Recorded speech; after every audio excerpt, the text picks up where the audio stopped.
Hello everyone, my name is Nathan and today it's time for another episode of Oxygen Not Included. Ellie just came back to the main planetoid from her mission, sending over rovers to Crudil.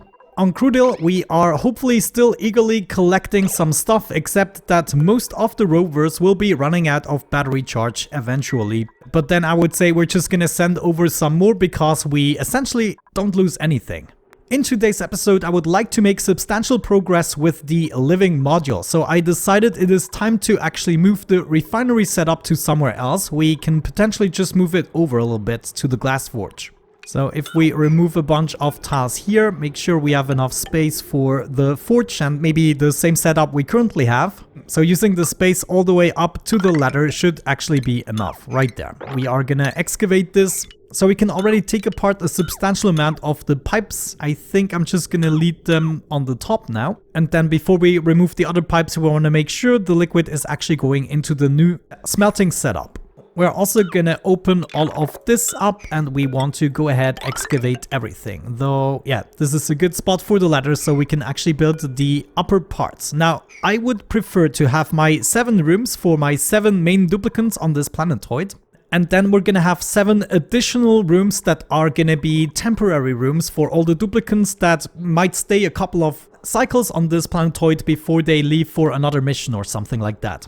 So I'm not entirely sure if we can accomplish this, but we are gonna do it with copper tiles. So at least material-wise we are in a good shape. Another thing I believe I'm gonna do is move the bed one over and have the pedestal on the other side. This might have a better effect in terms of decor, but it also looks a bit better in my opinion, almost like a little nightstand. You also gave me the suggestion to exchange the sleeping tile with a carpet tile. We might actually think about that. And another crazy suggestion that I've received is having an entire row here filled up with tropical paku. And then just use glass tiles for the tropical decor or something like that. I've never heard of that. The things one can learn from the comment section, it is insane. You know, while we're at it, we might also want to move the painting one over. I also realized the painting decor actually doesn't really matter. What matters is which duplicant is actually painting them. So we can save a little bit on the gold here as well and maybe use a material we have more of. And we are also going to move this arrow pod over to the other side above the nightstand. But essentially, we can now go ahead and just copy this over. We want to do 14 rooms in total. So now basically we are just gonna go crazy and we try to finish the bedroom area in one go. Yay, this is gonna be a great start into the module. I just hope we have enough space for the 7 rooms and an additional ladder to connect everything. I might have miscounted the blocks, hopefully not, we'll see. I'm gonna place the new liquid reservoir for the new refinery, as well as the refinery itself, and we have that liquid shut off in the center to regulate everything. Yeah, we can probably do that right here. Then let's take a bunch of pipes. That doesn't need to be ceramic, though we do have a lot of ceramic by now, but I guess we're gonna use the ceramic mainly for the final builds. From the reservoir, we want to check the temperature right there. If the temperature is right, we go directly into the refinery. If the temperature is not right, we want to do the cooling stuff, so a bunch of radiant liquid pipes we can expand later on, and then we go back into the reservoir. Let's also make sure we have that thermo sensor. That needs to go here, and a bunch of automation wire. And then all we have to do is set up a bunch of metal tiles here in order to cool down the liquid, and we should be good because, well, this is still a chilly biome. However, we want to use the liquid we already have in the reservoir here. So I'm just gonna, move this over and into, let's see, I guess just the new reservoir. So we could just move it into there, actually. Little bridge here. And of course, that is just until we have emptied this out and filled up the new reservoir.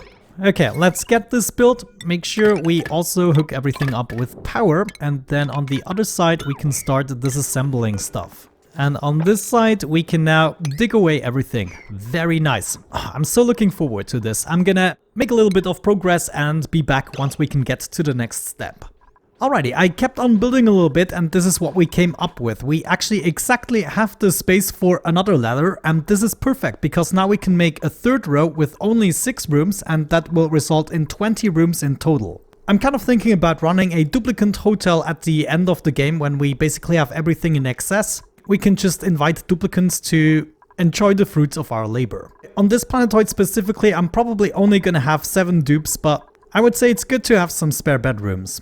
Another reason I only want to have 6 bedrooms at the bottom is because we can use this space here in order to set up a little nature reserve room that is gonna make our duplicants gain another 6 morale every day. The way we're actually gonna do this is on the new planetoid. Right here we have a bunch of pips we need to pick up. There are only 2 pips left alive, so I better make sure we catch one of those.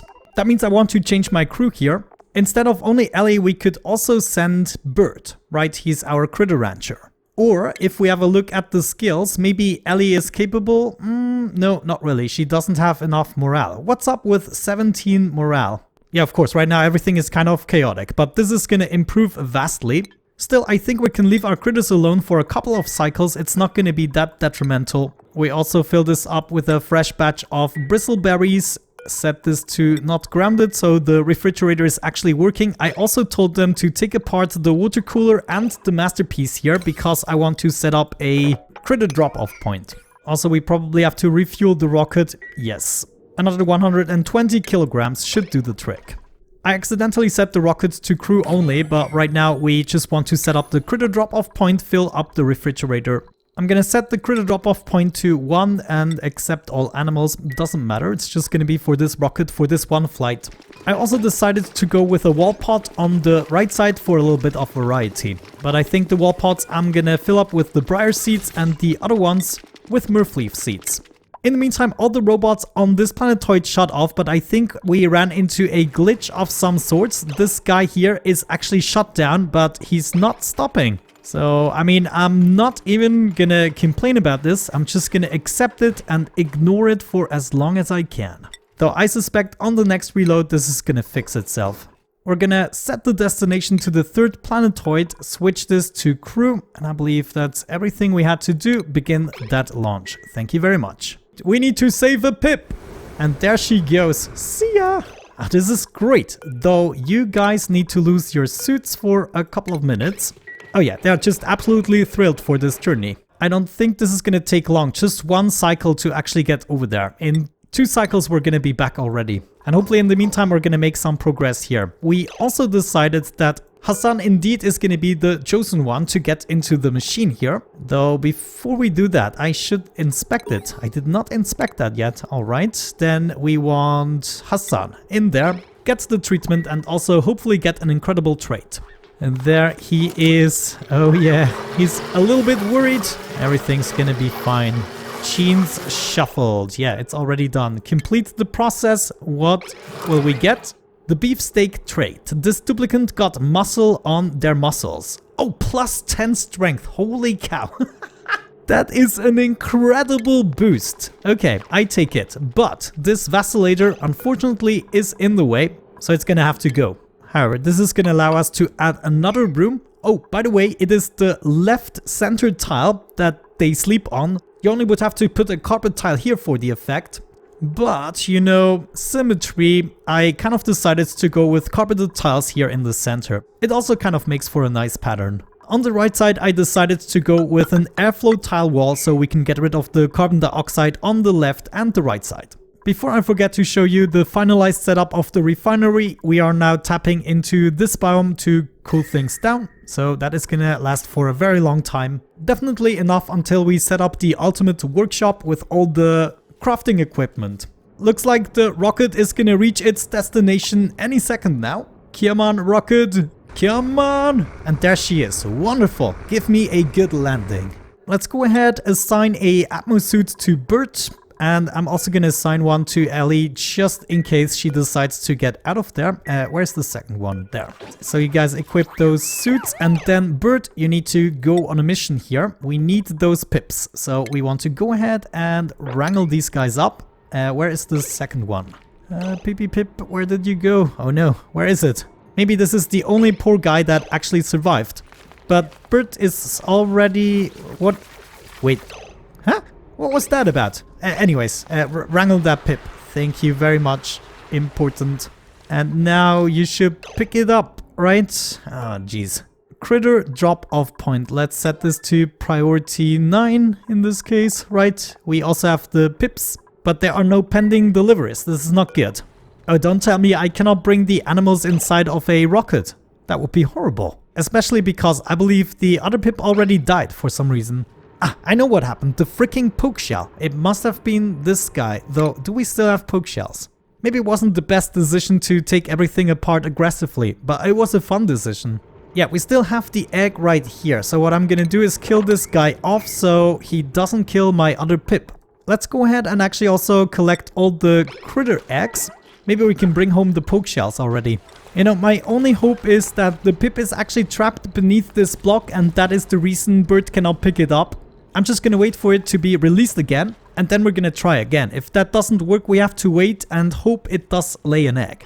Oh, there we go. The pip is free again. Let's wrangle it up, though I just unequipped the suit. Bert, please pick up the suit and then you can go ahead, wrangle this guy up. And please don't do it beneath the tile this time, okay, Bert? Yes, okay, it was actually that. Ah, I'm so glad. I'm so freaking glad. There he is. He brought back the pip. I'm so happy. And we also have one egg in here, which is great.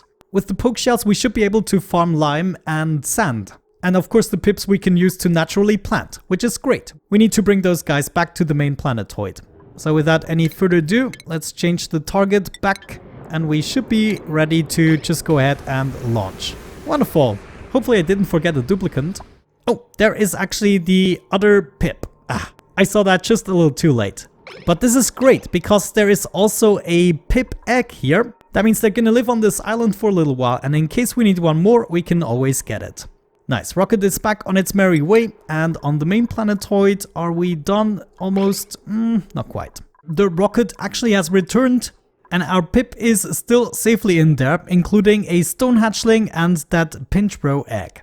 I already prepared the nature reserve area. It is gonna become much bigger because of the corridor here, but I would like to force my pip to stay in here for a while and actually plant those seeds. I already set the critter drop-off point to take on the pips and now we're gonna pick it up. So it's you I would like to wrangle up, and how come we already have so many animals in here? I don't really need you or you. So you're just gonna get killed. And is this an Atmo suit I see here? What is this guy doing here? Let's sweep that one up. In this storage bin here, I would like to collect a bunch of seeds. What do we want to plant? Definitely some briar seeds. Maybe a choya or mallow seeds. I believe mallow seeds are also the decorative version. Then mirth leaf would also be fine to plant, and I guess that is it. So all of these seeds I would like to collect in here, and then they should be brought over, though I'm actually going to make them disappear here out of this chest so I can drop them later on. I need the space. I also set up another storage bin here. Let's check the critter eggs. I would like to get my pinch row egg over here, and then I'm just going to let it hatch. Oh, well, you look at that. We even collected 2 of the eggs. We do not, however, want to keep them in the storage, otherwise they're going to be turned into omelets. And then this storage bin here already received a whole bunch of seeds. Just mirth and briar seeds though. And then where the heck is my pip? It's not being wrangled up at the... I guess Bert has a lot of stuff to do right now. I mean, he neglected all the animals for like 2 days. It's his first priority, but he's still doing something else. Yeah, that's what I figured. He has to groom like all the animals. No, wait a second. What happened? Where's my pip? It's gone. The pip isn't here. The pip isn't with Bert either. Man, sometimes this game drives me nuts. Yeah, I bet Bert picked it up and then when he went to bed he dropped it. This is not only horrible, it is quite annoying. Oh man, I wish you could actually search for the critters somehow. Maybe we can do it with the temperature thingamabob. Like the animals are always a little bit hotter, but it doesn't look like we have a pip. Oh, will you look at that? I was actually condemning the situation a little bit prematurely. I'm sorry about that, but that means we can get things started. We want to build 2 sandstone tiles. Well, it doesn't matter what tiles. Just build those tiles and then also build a mechanized door in the center. Our goal is to create a natural tile so that the pip can actually take the seeds and plant them in a natural tile, which is gonna give us the effect of actually having a nature reserve. If we check out the room overlay here, nature reserve requires 32 to 120 tiles, 4 wild plants at least, and then a park sign. So it's going to be fairly easy if we just manage to get 4 plants planted by this pip. And there we go. Once we have that set up here with the mechanized door in the center, we can take it apart. And Camille, hopefully you're gonna do the honors. Thank you. And if you do that, you will end up with a natural tile the pip can actually plant stuff in. Now, we want to keep going with that a little bit. Let me take these apart and I guess these as well. We want to rebuild them right there. And the reason we want to do that is because I want another mechanized airlock here with another natural tile. Hopefully the pip isn't gonna plant right away. We need to build this first. Devin, really appreciate it. Take it apart right away again. That would be great, please. Thank you. And we got our second natural tile. This is absolutely perfect. I'm gonna deconstruct the sandstone tiles there. We're also gonna get rid of the critter drop-off point, and then I would like to see 2 more natural tiles here. So I'm gonna need some stuff. Yeah, there's gonna be 1 block in the center that's free. Like, the pips cannot plant too close together. It might be that this is just a tad too close. But I have to at least try it, see if it works actually. So another 2 tiles here, and then the mechanized airlock. There's another tile here, and because this is the perfect base, in the end I don't want a cracked tile. I know this could become annoying really quickly, but this is gonna be here forever and I preferred having no cracked tiles. Okay guys, I only had to build it over like 7 times until I realized something else is going on. It's really interesting. That's something I never knew. The cracked tile happens when there is still a buried object in there. That means I had something on top of my door or inside of the mechanized door, and when it collapsed, it resulted in a cracked tile with a buried object. That's all there was to it. Now we can take this apart. You can already see we planted 2 briar seeds, so the pip is already full in action. And I'm hoping for 2 myrtleaf seeds here on the other side. Or maybe 2 choya seeds, though I don't think I own any choya seeds. Yeah, we're gonna aim for the myrtleaf seeds, so it's kind of symmetrical with 2 briar plants and the 2 myrtleafs on the left side. So now there's only one thing missing. I wonder, did we unlock that already? Where is it? Yeah, right there, the park sign. Where do I never find the freaking park sign? Let me tell you, every season I actually struggle to find it. It's in the furniture section. Interesting. Let's build it out of lead just because, and it goes here in the center. Oh, there we go, Pip. Thank you very much. Myrtleafs, though, might be that they actually cannot survive the cold temperatures. They actually popped out of the arrow pods after a while because of that reason. If that is the case, we are gonna aim for 4 briar seeds. Or we just wait until we actually have agreeable temperatures. It's not too far off. A couple of degrees. But yeah, essentially my goal is that all the duplicants will have to go through this area multiple times. I'm gonna go ahead and connect this all the way to the bottom of the base. So everything is gonna be connected to this nature reserve room, and no matter for which purpose they use the ladder, they're always gonna get the nature reserve buff. The only question is, will the pip be able to build another plant here, or will we have to add a tile here for it to work? Because, well, it's just very limited on how many plants you can get into a certain space. People always refer me to the video that Brothgar made on this topic, and I always rewatch it every season and then I still forget it the next time. So usually I just end up trying what I would like to accomplish, and then it either works or not. If it doesn't work, we can change it. Right now, since we have 2 functional plants, this is already a park giving +3 morale. And of course, once we're done planting, we're gonna take this door apart so everything in this room actually belongs to it. Also looks like we want to craft a bit more copper. We're gonna need that to finish the rest of the flooring. The next level, by the way, that we're gonna build in the next episode is gonna be all about either recreation or the cooking and the Great Hall. Or maybe we even have the time to do both, because they are technically not that... Well, actually the kitchen might be a little bit more complex because we want to have a permanent food storage that is clean and deep frozen. So it might actually be really interesting to plan this out. But yeah, I think at this point I'm gonna wrap up the episode. We shall see in the next episode whether or not the pip is able to also plant a plant right there. We can then finish the rest of the bedrooms and then start with the next 2 floors. But with that out of the way, thank you so much for watching. I really hope you enjoyed it. Have a great time and see you in the next one. Bye bye.